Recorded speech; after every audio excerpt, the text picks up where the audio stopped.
Hello friends, আজ হচ্ছে শ্রাবণ মাসের তৃতীয় সোমবার। দুই হাতে দুই রকম মেহেদি। আজকে শ্রাবণ মাসের তৃতীয় সোমবার, আর আজকে আমাদের একটা বিশেষ দিন। বিশেষ দিনটা হচ্ছে প্রথম একটা দিন পালন করলাম যে আজকে আমি পুজো করতে যাচ্ছি মন্দিরে। এটা একটা সুন্দর দিন আমার কাছে, তিনটে করতেও পারলাম। আর একটা কিন্তু বিশেষ দিন, সেটা কিন্তু এখন বলছি না, পরে বলবো। হ্যাঁ, আজকে একটা সত্যি খুব বিশেষ দিন আমাদের আর কি। তো চলো, সব ঘরের পুজো কিন্তু হয়ে গেছে, এবার যাচ্ছি কিন্তু মন্দিরে। দুই হাতে দুই রকম।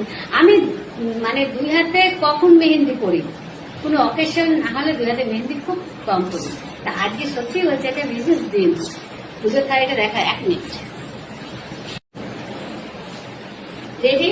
এবার যাচ্ছি মন্দিরে। বিশেষ দিনটা কিন্তু পরে বলবো, হ্যাঁ এখন না, আগে পুজো টুজো করে নিই, তারপরে চলো মন্দিরে।